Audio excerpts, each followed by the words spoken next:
मैं शायद यहाँ पे कुछ समाज के लोग भी मुझसे नाराज़ होंगे या वकील भी नाराज़ होंगे कि ये एनडीपीएस के मामलों में, तस्करी के मामलों में बहुत सख्त रहते थे और नकल के मामले में तो मुझे इतनी खून में उबाल होता था कि इस आदमी को ज़िंदगी भर कभी बाहर नहीं आना चाहिए। लेकिन ठीक है, जमानत अब जो कहें अनैतिक काम है उसको सिर्फ हम इसलिए करें क्योंकि ये हमारी समाज का है, हमारी जाति का है, ये बिल्कुल न्याय संगत नहीं होगा।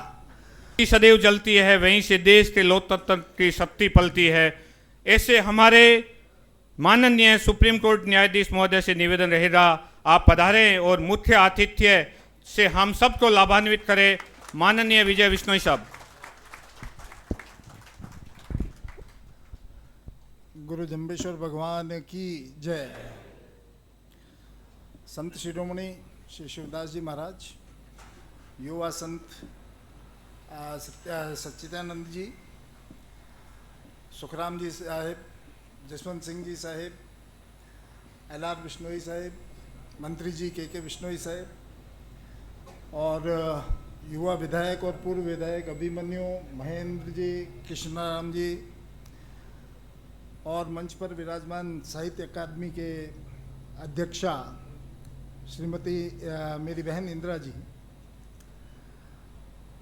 साथियों, इस क्षण का बहुत समय से इंतज़ार था और शायद कोई दूसरा समाज के और लोगों ने भी इस पीड़ा को महसूस किया होगा, लेकिन एक न्यायाधीश के रूप में मैंने इस पीड़ा को बहुत महसूस किया है। जब कोई जमानत की याचिका या किसी प्रकार का आता था जिसके अंदर नशे के अंदर किसी बिश्नोई का नाम आता था, शुरू में नशे में आने लगे और उसके बाद में जिस तरह से नकल के प्रकरण के अंदर जो बिश्नोई समाज के किसी व्यक्ति का नाम आता था, मन को इतनी पीड़ा होती थी कि आपको बता नहीं सकता। मैं शायद यहाँ पे कुछ समाज के लोग भी मुझसे नाराज़ होंगे या वकील भी नाराज़ होंगे कि ये एनडीपीएस के मामलों में, तस्करी के मामलों में बहुत सख्त रहते थे और नकल के मामले में तो मुझे इतनी खून में उबाल होता था कि इस आदमी को ज़िंदगी भर कभी बाहर नहीं आना चाहिए। लेकिन ठीक है, जमानत उनको भी मिलती है, सब कुछ होता है। अब किस तरह से एक व्यक्ति और उसके पीछे इतनी मेहनत उनके माता पिता की, उनके परिवार की, वो एक मेहनत करे और एक व्यक्ति नकल के आधार पर और कुछ अनफेयर मीन्स के आधार पर उसकी नौकरी छीन ले, इससे बड़ा अन्याय कोई नहीं हो सकता। तो आज ये बहुत ही खुशी का क्षण है कि इतनी बड़ी संख्या में, पहले भी आते रहे हैं, जुडिशियल सर्विसेज में भी बहुत आए हैं और इन प्रशासनिक सेवाओं में भी बहुत आए हैं, लेकिन इतनी बड़ी संख्या में एक साथ आए हैं, उससे एक बहुत ही अच्छा मैसेज गया है। और सिर्फ इसीलिए आज मेरा 6 बजे एक दिल्ली में कार्यक्रम है, लेकिन मुझे जब इंदिरा जी ने फ़ोन करके बताया कि हम प्रतिभाओं का सम्मान कर रहे हैं, तो मैंने किसी भी तरीके से ये प्रोग्राम बना कर, चाहे 2 घंटे के लिए, 3 घंटे के लिए भी आना पड़े, मैंने एक ये मन में रखा कि ये प्रोग्राम मैं ज़रूर अटेंड करूँगा। साथियों, इनका जो अचीवमेंट जिसको कहें, जो ये सिलेक्शन हुआ है, ये कम नहीं है, क्योंकि ज़्यादातर इनमें से ग्रामीण पृष्ठभूमि के लोग हैं जिनके माता पिता भी पढ़े लिखे नहीं हैं। आज मैं अगर सर्वोच्च न्यायालय में न्यायाधीश बनाऊँ तो ठीक है, लेकिन जिस दिन मैं पैदा हुआ उस दिन मेरे पास में मकान था मेरे सर पे, मेरे घर में कार थी, मेरे घर के अंदर मुझे कभी ये चिंता नहीं थी, नौकर चाकर थे, और कभी ये चिंता नहीं थी कि भाई मैंने जब वकालत भी शुरू की कि मुझे किराया कहाँ से देना पड़ेगा, बच्चों की स्कूल की फ़ीस कहाँ से देनी पड़ेगी, क्योंकि मेरे माता पिता सक्षम थे और मुझे कोई कमी नहीं थी। उसके बाद में मैंने अगर ये योग्यता, मेरी जो भी मैंने मेहनत करके और कुछ किया है और आज मैं इस पद पे पहुंचा हूं, लेकिन मैं मानता हूं कि मैंने जो पाया है उससे बहुत ज़्यादा जो मेहनत है इन बच्चों की। इन बच्चों ने आज, इनके पास में सुविधाएं कि हर एक के पास सुविधा नहीं होगी, लेकिन कम सुविधाओं में होते हुए इन्होंने इतना बड़ा लक्ष्य जो प्राप्त किया है, मैं मानता हूं इनका जो अचीवमेंट है वो मेरे से ज़्यादा है। आज बहुत सारी बातें आपको लज्जाराम जी ने यहाँ पे बताई, जो कि आपको सर्विस के अंदर किस तरह की टिप्स देनी है, और सच माने तो मेरे भी मन में यही बात थी मैंने जब जज बना मैं, तो उसके बाद में एक ही चीज़ मन में रखी कि मुझे कोई जाति का भेदभाव नहीं रखना, मुझे कोई किसी एरिया का कोई जो है उसका भेदभाव नहीं रखना, और मुझे मेरा काम ईमानदारी से करना है। उसमें कई लोग नाराज़ भी हुए। सुनने में आता था, कई हमारे समाज के लोग कहते थे कि वो काम है वो करना है, तो वो कह के तो करे को नहीं, तो क्या हमारे के काम का। सही बात है, हम किस काम के? आपके समाज के लोगों के लिए हम कोई एक समाज के जज नहीं हैं। आप इसी तरह से आज अगर आप बनेंगे तो आप एक समाज के कोई यहाँ पे नौकर नहीं है या सरकारी नौकर नहीं है, आप पूरी जनता के हैं। आपके लिए पूरा सब कुछ समान होना चाहिए। कोई जाति है, आप समाज के अंदर योगदान दे सकते हैं, किसी और प्रकार से भी योगदान दे सकते हैं समाज को बढ़ाने के लिए, लेकिन समाज के किसी व्यक्ति का कोई अब जो कहें अनैतिक काम है उसको सिर्फ हम इसलिए करें क्योंकि ये हमारी समाज का है, हमारी जाति का है, ये बिल्कुल न्याय संगत नहीं होगा। और आपको मैं यहाँ पे सारे सम्मानित और भी लोग बैठे हमारे समाज के भी, आप लोगों को भी इस चीज़ का ध्यान रखना चाहिए कि सिर्फ अपने स्वार्थ के लिए आप किसी अफसर के ऊपर एक दबाव दें कि आप हमारी जाति के हो इसलिए ये गलत काम कर दो। आप अपने उसके हाथ मत कटाइए। अपने स्वार्थ के लिए आप अगर सच्चे हितैषी समाज के हो तो कभी इस प्रकार के अनैतिक काम के लिए उनके ऊपर दबाव नहीं डालें। आपका बिल्कुल सही बात है कि आप अपनी रेपुटेशन इस सरकारी नौकरी में इस तरह की बनाएं कि आपको फिर इन नेताओं के पास में जाने की ज़रूरत ही नहीं पड़ेगी। आपको अपने आप पिक करेंगे कि ये अफसर यहाँ पे कौन सा अच्छा है। हो सकता है कि ज़िले के अंदर 10-20% जो है वो सिफारशी अफसर लगते होंगे, लेकिन सही काम जो करता है वो अफसर जो बहुत ईमानदार होता है और सही जो समय पे करता है उसी को करते हैं, उसी को लगाते हैं। इसलिए आप इनके भरोसे इतना मत कीजिए। और इनकी भी एक मजबूरी है, इनके पास में कोई भी आएगा, गलत होगा सही होगा, इनके पास में आएगा ये आपको फ़ोन ज़रूर करेंगे। इनकी मजबूरी है, इनको वोट लेने हैं, ये करेंगे, इसलिए इसकी चिंता की आपको ज़रूरत नहीं है। आप इनका फ़ोन आए, आप सुने, बड़ी सम्मानित तरीके से इनसे बात करें। आप मान के चलिए कि 95% केसेस में इनको पता भी नहीं होगा कि मैंने किसकी सिफारिश की थी, क्यों की थी, उसका काम होगा या नहीं होगा, इनको कोई मतलब नहीं है। ये मान के चलिए मैं आपको बता रहा हूँ। इसलिए इनसे इतनी आपको डरने की ज़रूरत नहीं है। और अगर ये समाज के इतने हितैषी हैं और कभी आपके ऊपर कोई संकट आएगा कि भाई ट्रांसफ़र पोस्टिंग का, तो अपने आप करेंगे, फिर समाज के किस काम के? ये नहीं, तो ये नहीं करेंगे तो कौन करे?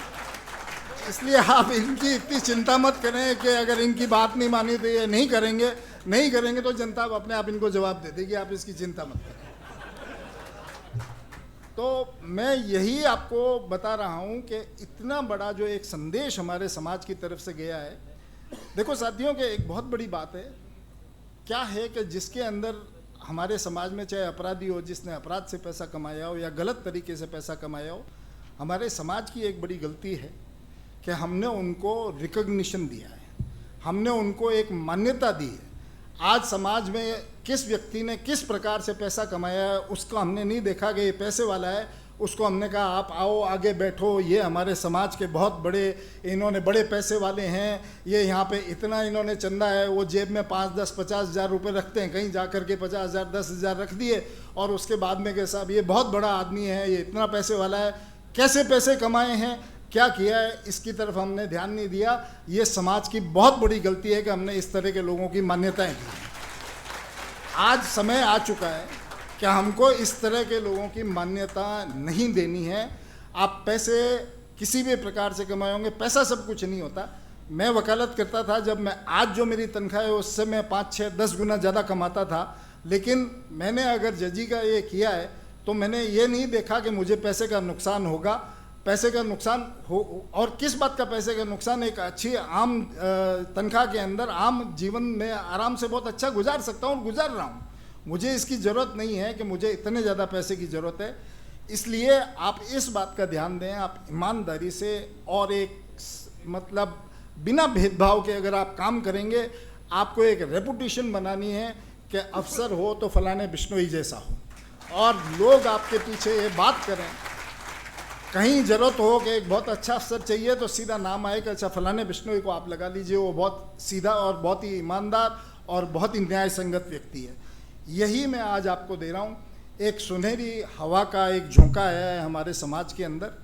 मैं उम्मीद करता हूँ कि हमारे समाज के जो युवा हैं वो इस बात से बहुत बड़ी प्रेरणा लेंगे और ये आगे भी ये क्रम जारी रहेगा। आज आप राजस्थान प्रशासनिक सेवा में आए हैं, बहुत सारे जो हमारे यहाँ पे होनहार प्रतिभागी हैं, इनका लक्ष्य होगा कि ये आगे आईएएस के अंदर भी जाएंगे और यूपीएससी के अंदर भी करेंगे। आप तैयारी कीजिए, आप हिम्मत रखिए, हौसला रखिए, ये मुकाम भी आपको ज़रूर मिलेगा। आज एक बात कुछ जो है हमारे वास्तव में कमी है कि आज हमें जो केंद्र में हमें आरक्षण प्राप्त नहीं है और उसकी वजह से काफ़ी हमें जो इसका रहता है। लेकिन ठीक है, ये स्थिति है, हम मान के चलें कि अगर दूसरी कोई सामान्य जाति के व्यक्ति को भी नहीं है लेकिन उसके बाद में भी वो चाहे बनिया हो, ब्राह्मण हो, दूसरी जाति के व्यक्ति भी तो इसके अंदर सेलेक्ट होते हैं। तो हम यही मान के चलें, गुरु महाराज की कृपा हुई तो आगे ये भी कभी मिलेगा हमें केंद्र के अंदर आरक्षण। लेकिन इससे हमें हौसला नहीं हारना है और एक समाज में इसी प्रकार का संदेश देना है कि बिश्नोई, जहाँ पे लोग कहते हैं कि पहले जब कोई एक सफ़र होता था उसके अंदर कोई एक बिश्नोई होता था तो लोग कहते हैं कि हिनानी बैठो है अपने डर को नहीं भाई। अब हमें उसी वापस इस धारणा को हमें वापस लाना है और आप सब लोगों का बहुत बहुत सम्मान और बहुमान। आपने फर्स्ट रैंक से लेकर के बहुत नीचे सभी रैंक तक आदमी आए हैं और आगे भी आप मेहनत करेंगे। जिनकी अगर कम रैंक आई है तो कोई बात नहीं, अगली बार फिर मेहनत करेंगे तो आगे अच्छी रैंक पाएंगे।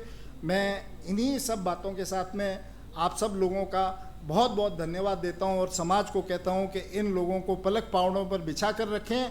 ये आपकी जिम्मेवारी है कि इनकी इज्जत और इनकी जो रेपुटेशन पे किसी प्रकार की आंच नहीं आनी चाहिए, ये पूरे समाज की जिम्मेवारी बनती है। आज इतनी बड़ी संख्या में सब लोग पधारे, मैं माफ़ी चाहूँगा कि मुझे वापस निकलना है, मैं ज़्यादा समय दे नहीं सका। लेकिन आशा करता हूँ कि इस प्रकार के अलग कभी भी कार्यक्रम होंगे तो मैं ज़रूर उसके अंदर ज़्यादा समय दे सकूँ। बहन इंदिरा जी का बहुत बहुत आभार। आपने एक ये इस प्रकार का सोच रखा और एक समाज में एक बहुत अच्छा एक उदाहरण प्रस्तुत किया है इस तरह के सम्मान कार्यक्रम को करके। और आगे भी आशा करता हूँ कि इस प्रकार की प्रतिभाएं चाहे किसी भी क्षेत्र में हो, चाहे तो साहित्य में हो, चाहे पढ़ाई के अंदर हो या इसके अंदर किसी भी प्रकार से हो, इस प्रकार के आयोजन होते रहेंगे। जब कभी भी मुझे जिस प्रकार से भी समय हुआ मैं ज़रूर उसके अंदर पूरी समय दूंगा। और इसी विश्वास के साथ मैं आप सब लोगों से सभी से मेरा वाणी को विराम देता हूँ और इजाज़त लेता हूँ। बोलो गुरु जम्बेश्वर भगवान की जय। एक समूह